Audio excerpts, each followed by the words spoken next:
Good afternoon, everybody. We're here to give an update to our shooting that occurred January 27th in the Foothills Area Command. This was an incident where we had some individuals who had committed a very violent robbery, and we had actually called out detectives to help with this investigation to try to take these individuals into custody. Kyle's going to give an update, and then we'll take questions and answers after this. Thank you.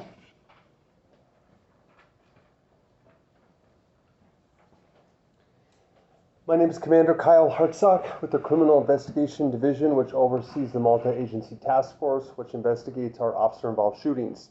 Today we're talking about a shooting that took place on January 27th of this year. It was our department's second officer-involved shooting of the year. It took place in the 9700 block of Woodland Avenue Northeast. This community briefing will provide information about a male who had just shot at Walgreens employees during an armed robbery, and when he was confronted by police, pointed a gun at officers, which resulted in an officer-involved shooting. You're about to see relevant video footage and photos and learn about other evidence and police procedures related to the case so you can have a better understanding of what occurred based on what we know right now. The Albuquerque Police Department conducts very thorough criminal and use of force investigations, which typically require investigators to interview multiple witnesses, review hours of video footage, and analyze a significant amount of forensic evidence. We're still at the early stages of this investigation, which can often take several months to complete. Our understanding of this incident may change as additional evidence is collected, analyzed, and reviewed. We also do not draw any conclusions about whether officers acted consistent with our policies and the law until all the facts are known and the investigation is complete. A word of caution: the images and video may be disturbing. When police officers use force to arrest a subject or defend against an attack, it can be graphic and difficult to watch. In addition, there may be strong language by those shown in the video. 2 officers fired their weapons this night. Both names are not being released at this time. They work in sensitive undercover positions. Detective 1 was hired in 2007 and does have 5 prior officer-involved shootings. Detective 2 was also hired in 2007 and has 4 prior officer-involved shootings. The subject who was shot by police was 19-year-old Daniel Harris of Albuquerque.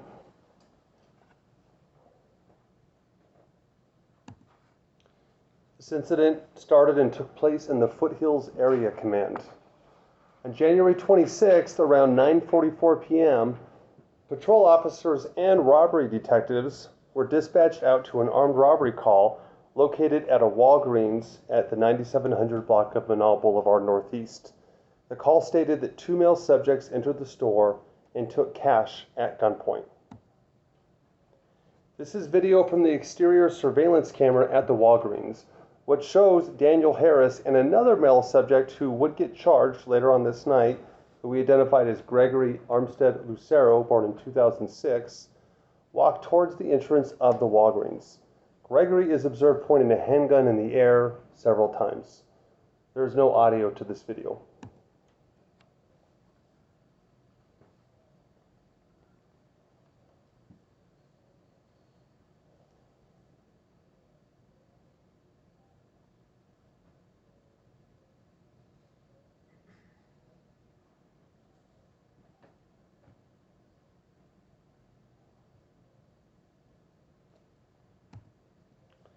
This is more surveillance from the Walgreens, but inside the store. Daniel is observed in all black with a rifle. Right now in this still shot, he's off screen here to the right, and he will eventually go behind the registers. Gregory is observed also in all black with a camouflage hat and is seen right here in front of the counter as this video starts. And initially, what we believe is he's appearing to be a customer who's caught up in the robbery, but then takes cash trays out. And he is charged with robbery in relation to this case. Daniel is alleged to have fired his rifle at the end of this video. You'll see some debris rain down and the employees duck for cover, although the shooting itself isn't captured right here. No one is hit by any of the ammunition. There is no audio on this video, and we will go ahead and play it for you.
This video also from inside the store shows the main entry and exit point and captures the two robbery suspects as they leave the store. There is no audio. We'll play this for you now.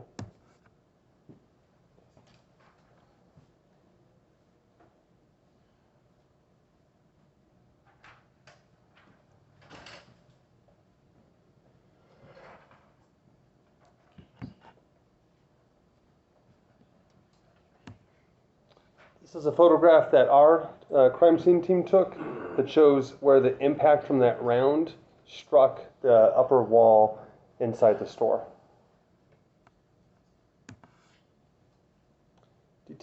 Robbery detectives came out and were able to track the offender's movements leaving the robbery to a house in this 10,1200 block of Arvada Northeast, which is not too far away from the store. More detectives arrived and set up surveillance nearby that residence. While conducting surveillance, they observed two subjects, one of them being Daniel Harris, who was the bigger male subject in that last video, and a third uncharged juvenile, who we're not releasing the name of right now, because we don't believe he was involved in the robbery or anything that we could charge him with, exit the residence. Gregory, the male involved with the robbery, stayed at that residence, and after the officer-involved shooting takes place, he is taken into custody separately. They took off from the house and started walking north through the neighborhood to this apartment complex called Mission Hills. While there, detectives observed the unnamed juvenile just checking if cars were locked, essentially just grabbing the door handles, trying to open them. None of the cars were unlocked, while Harris held a rifle in his hand and was just pointing the rifle seemingly around at businesses or just around. At one point, there was an undercover detective actually in this parking lot to help do surveillance, and the male subjects actually tried to open up the detective's car door. It was locked at the time, so he didn't make entry, and they continued to walk through the parking lot and finally left the parking lot, seemingly having not actually made entry into any of the cars. This is a clip from surveillance videos at that apartment complex that shows Daniel and that juvenile walking through the parking lot, again checking door handles. The person with the rifle, we believe, is Daniel Harris. There's no audio to this video, and we'll play you a short clip. And if your eyes start up here in the top left corner, that's where they're going to be at.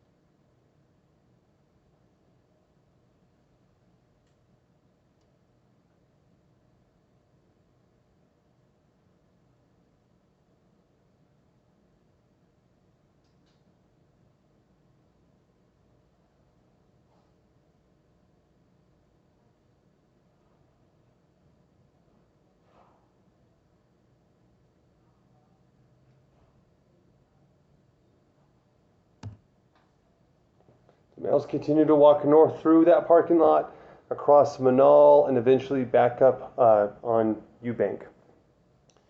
Our detectives in ISU formulated an apprehension plan to try to take them into custody as they were walking in this kind of open area that appeared to be away from direct access to residents or businesses. This is a clip from Detective 1's OBRD. He said in his interview, as they pulled up and got out of the car and made police commands, that Daniel was armed, swung around with a rifle, starting to point towards the officers, and he discharged his firearm. He does fire his weapon, and we'll play this for you now.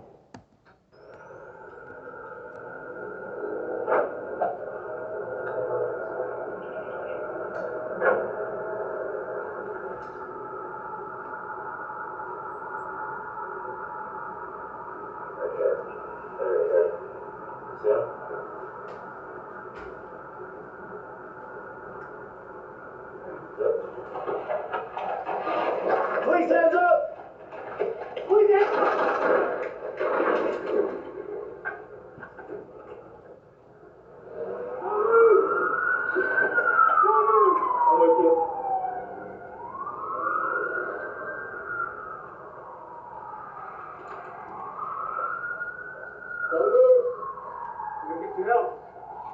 Any other weapons on you?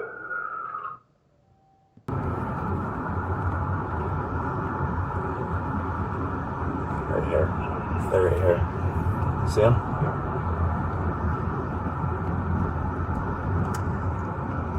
Yep. Police, hands up! Police, hands up!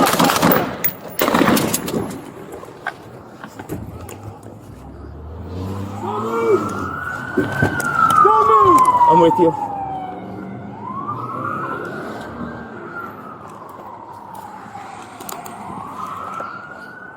Don't move. We're gonna get you help. Do you have any other weapons on you? Police, hands up! Drop the gun!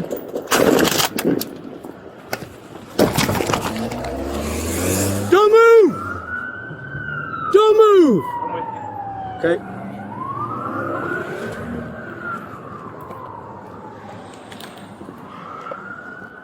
Don't move.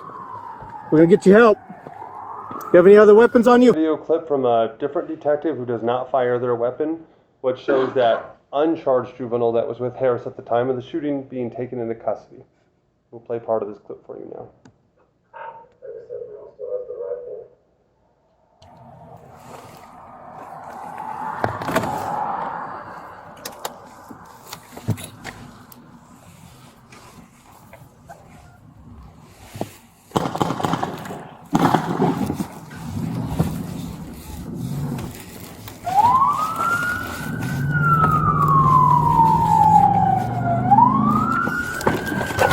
Drop it! Drop it! Drop it! Get on the ground now! Drop it! Drop it! Put your hands out! Drop what's in your hand now! Roll onto your stomach! If you reach for anything, you're gonna get shot! Back up, back up. Hey JT, come to us. Hey, I got hands when we go up. I got hands. Alright, you guys good? Moving. I got you guys. Go ahead. This is a photograph from the scene. The firearm highlighted in red. A total of 3 .223 caliber casings were collected from police firing, and 1 shotgun shell, and the wadding was collected from police firing. This is a photograph of the firearm that was collected at the scene near Daniel Harris, and we believe was the same one used in the robbery inside the Walgreens. It's an AR-15 styled rifle that did not have any nibing leads to it. We did do the e-trace. It was found to be purchased by an Albuquerque resident in 2023. When detectives questioned the resident, he said it was stolen from his vehicle in 2023, but he did not report that to police. Daniel did sustain 3 gunshot wounds and was pronounced deceased on scene.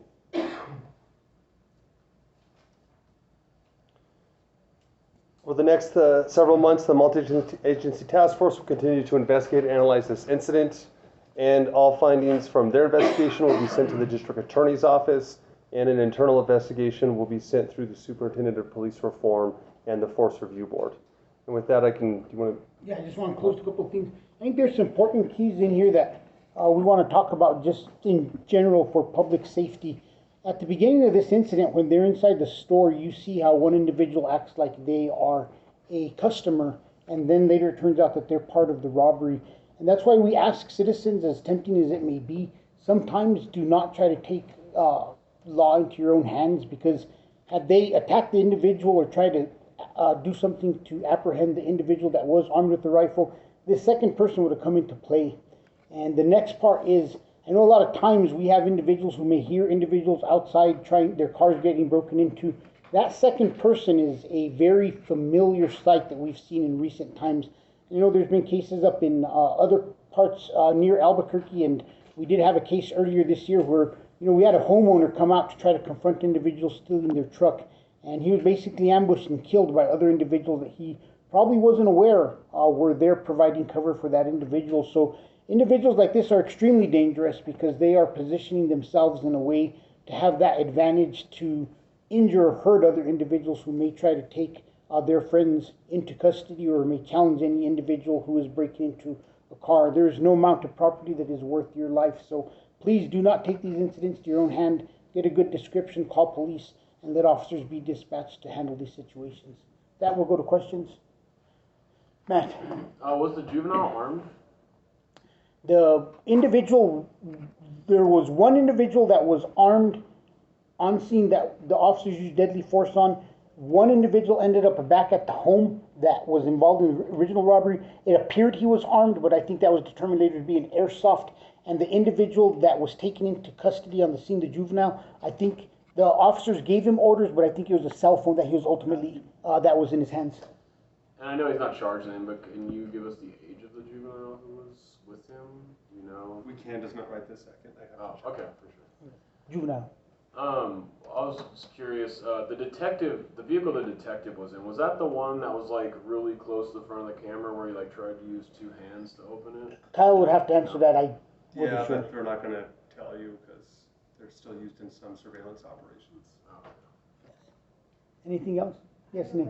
You said that after the robbery, the suspect's movements were tracked to the apartment and then elsewhere. How were you able to track them?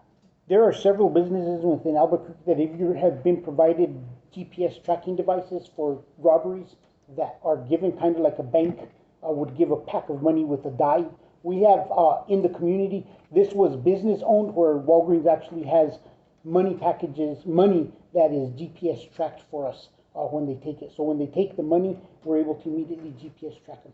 And did that happen because this Walgreens was like in a specific... That's a Walgreens decision as to where they put that because it's a business owned tracking device.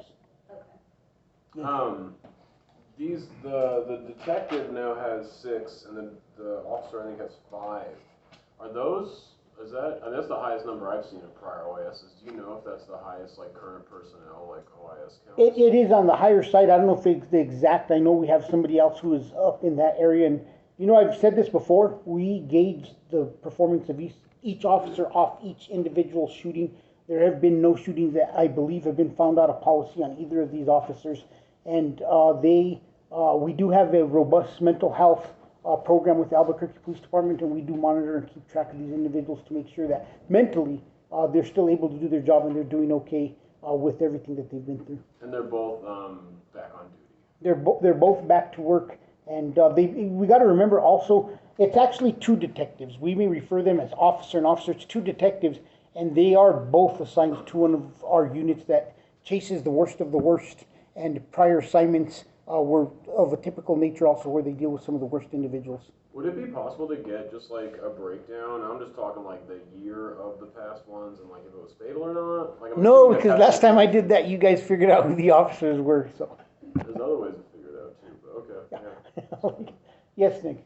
We're coming into like the final stretch of the legislative session, and the common theme in the last 24 hours, 48 hours, we've had juvenile crime. A juvenile was connected to this. Seems like the 1970 code is not going to get updated. Do you have any messages to lawmakers? Disappointment. That's all I can say there is. I know that there are a variety of messages that are out there. I've heard them all. Like I consistently hear the theme, crime is an Albuquerque problem. As the kid born and raised and still have connections to Taos, somebody should look at the homicides that have already occurred in Taos, New Mexico this year. Like crime is a statewide problem. We will reiterate it over and over. Crime is not tied to our DWI scandal. Crime is tied to the fact that there are repeat offenders out in the community victimizing the community over and over again. And if anybody at any level of the state legislature would love to give me a phone call and let us sit and show them the trends that we see, what the actual truth is, and what the real narrative is, we're more than happy and open to do so. Kind of related, has the person who was shot, were they previously in the system? Like, doing priors? Yes, they were previously on probation as a juvenile. They were currently on probation and actually had a hearing the following week with their juvenile probation officer. I remember the first OIS of this year, and in that video, we are very able and clearly able to see the suspect pull out a gun. In this video, we don't see the suspect pull out of a gun just because of where the body cam is. So do you have another angle that we could see maybe from a car? We're just kind of taking your No, word that he this, pulled the gun out. this is the best angle we have of the situation, and it's unfortunate that we're not always gonna have the best angles. I think I've become accustomed and in a way spoiled that we're able to always find, but the same process was used on this investigation as every other. We don't only look for body cam video that may be available at the scene from the officers, we look for any other videos, ring cameras, any other type of video. We do not have video cameras stationed on every single block throughout the city, so this is the best video that we have. And what is APD's use of force policy? An individual is armed with a firearm and presents a deadly threat, we're going to use deadly force. I don't know if it was mentioned, but I know he fired the shot in the Walgreens, but was the gun loaded and was the one in the chamber? You know, that is a good question, and we actually got results back yesterday on this one. That was a different one? Okay, no, Kyle would have to answer that. It was chambered, yes. So it was ready to fire? Yes. Any other questions? Nick? I had a question about actually the bait car thing you sent out. So this guy stole 2 bait cars back to back. Yes. The person who stole, okay, is that like, have you had that happen before? That seems like kind of crazy chances that they would steal one car that happens to be a bait car, take that car. We've seen it Oh, you before. have? Yeah, Okay, for sure. I was just curious. Yeah, it's pretty wild. it is. Definitely. Since it was detectives that were involved, was this person previously like under investigation? Was this part of another investigation? Which one? Since there were 2 detectives that were involved in the shooting, were they part of was this already part of an investigation that was, whenever they were following them? Yes, these detectives were called out from home to begin an undercover investigation and do surveillance to try to apprehend these individuals. From the robbery. From the robbery, All very, from this like, bang, specific. bang, The detective who was in the parking lot of the apartments, he basically like was one of those detectives called in, and then he went and kind of staged at the apartment before they had kind of come around the corner, and basically just happened to be on the side they came around looking at cars. Yes. Basically, yes. Any other questions? All right, have a good evening. Oh, go ahead. Yo soy Rey Talavera de Telemundo. ¿Nos puede hablar un Sí. poquito, sintetizar en español, por favor? Sí, es muy importante que nosotros cuando los oficiales usan deadly force y alguien pierde su vida, que nosotros estamos diciendo las personas de Albuquerque por qué los oficiales usaron deadly force. Y también queremos la gente de Albuquerque a saber que cuando están mirando algo